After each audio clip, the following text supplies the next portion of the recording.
My name is Susan Figures, and I was primarily responsible for the mounting of this exhibition.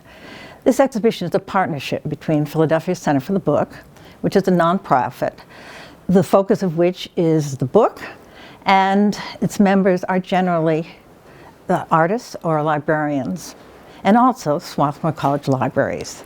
The McCabe Library is well known for its remarkable artist book collection. It's also a hybrid exhibition here at McCabe Library and online, where you could see things in greater detail at pcbexhibition.org. How do artists get their ideas? That was the question behind this show named Looking Out, Looking In. Introspection, however, frequently leads to looking out, and looking out frequently involves looking into oneself. That entanglement is also revealed in this exhibition. The structure of Carolyn Furr's book on the top shelf is a codex. The page spreads are sewn together at a spine. The mark making is immediate and made with paint, ink, and chalk. The Cabbage by Neela Kuhn certainly doesn't look like a book. Made with hand-cast cotton fibers, it is an exercise in the craft of manipulating the medium of paper.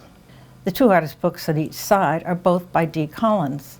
The name of their structure is, appropriately, Tunnel Book. They are inkjet printed. The two books on the bottom shelf are by Karen Viola, certainly not conventional books. On the left, the pages are wooden, in the shape of an arrow, each carrying a line of poem. Text is often an important component of books.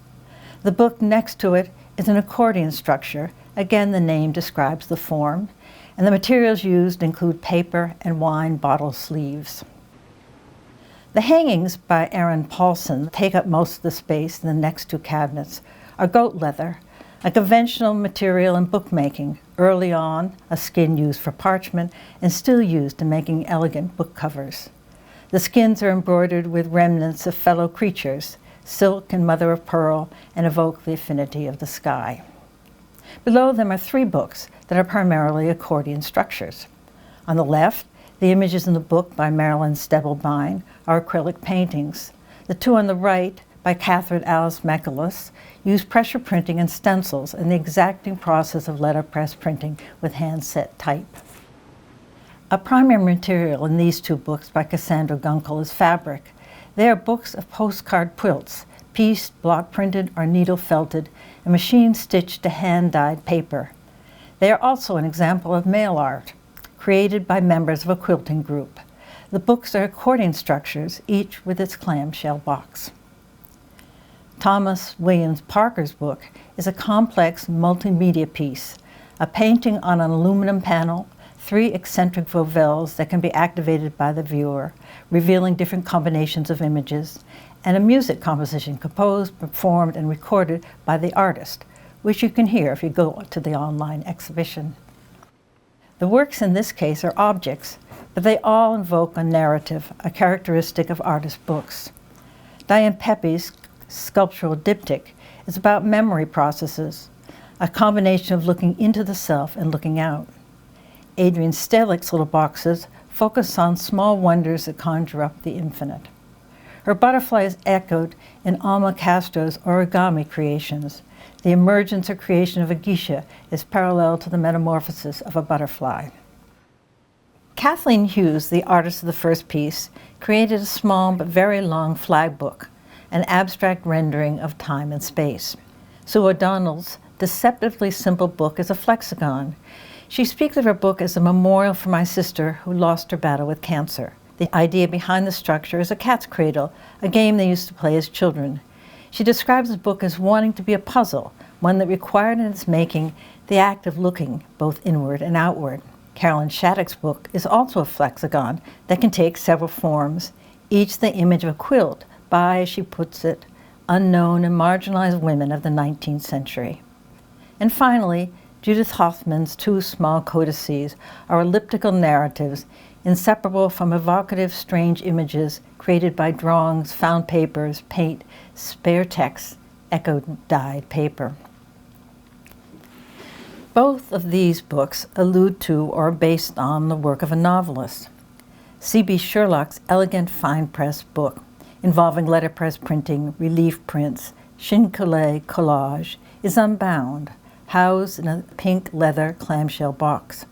The text that runs through the book comes from a paragraph in a short story by Balzac. Marianne Dage's book is a literal mirror reproduction of the experimental 1969 novel by Madeline Gins. It can be read only by mirror. Amy Benford's sculptural piece posits 8 aspects of a healthy, nurturing environment, a litmus test in the context of the present social unrest and polarization. Karen Estave's hand-bound codex pairs 3 poems with digital photos within botanical colored papers. Tennille Schuster's book has a multiplex and metaphorical structure, including books within a book. Again, the text is letterpress printed using handset type. The design and structure of Ronnie Gross's book, a collaborative book, is also complex. Text that can be read horizontally or in columns, typefaces that change places, a palette in opposition to the tone of the poem. The book includes pressure printing, and like the Schuster book, is letterpress printed. The first book in this case, by Rebecca Kelly, commemorates the assassination of JFK. It is a Jacob's ladder structure, which the artist sees as reflecting that era, one in which Jacob was wrestling with the angels. Maria Pisano's Carousel book celebrates the Italian Inforatas festival, a time when villagers decorate their town with flowers. The pamphlet book that goes with it describes that event. Alina Josen's one-sheet books include screen-printed drawings based on the human nervous system, looking in, and leaves printed in ink, picked up from her walks, looking out. Angelique Copez's piece is a risograph artist book with cutouts created using scans of the artist's marble paper. The book has no words except for the title, Stunted Growth, which alludes to the metaphorical nature of the imagery. The focus of the little book by Laura Chenault is the viewer who is asked to enter into a Dada-type game. Using her handmade cotton paper, Jill Adler created a newspaper that, turning the focus inward rather than outward, is filled with personal anecdotes. The figures in these 2 brilliantly colored paintings by Chrissy Steele spell out coded reminders, who am I, and justice. They're based on a virtual glass alphabet created by Eric and Martin Domain. Patricia Moss Vreeland's piece, handmade paper, drawing, text, doesn't look like a book, but it is in fact, as the title indicates, an open book. Peter O'Brien's 3 pieces are scholarly, personal, calligraphic, and illustrative responses to 3 pages in James Joyce's experimental and extraordinarily dense novel, Finnegan's Wake. On the top shelf is Shay Towers' piano hinge codex structure, in which he explores, with his calligraphy, writing as image. Cara Petrali's book, more successfully viewed online, includes text only on the cover, but that text sets the tone and focus on the elusive, grainy quality of memory evoked by the out-of-focus, grayscale photo images. On the bottom shelf, Eileen Bass's accordion book, made up of evocatively photographed objects and scenes, inkjet printed. It's about the mundane moments of our pandemic experience. The book at the bottom, a collaboration between Lily Yeh and myself, is clearly a book of looking out, in this case, Rwandan genocide. We considered it an artist book and self-printed it. Since then, it has been picked up by a commercial press. The sense of confinement and isolation brought on by the pandemic led Amy Benford, in her piece on the top shelf, to envision looking through a peephole into the lives of the women in the Security Ward 81, photographed by Mary Ellen Marks. On the middle shelf, Erica Mina's book, another collaboration, is complex in its structure, text, and imagery. It is an extraordinarily artful and impassioned denunciation of America by people of Puerto Rico. On the bottom shelf, Claire Marcus created a vision of the evolving Bethlehem Steel site, with panels made of paper cuttings of digital photographs, stitched with photographs on silk, and formed into a composite structure, an accordion tunnel book.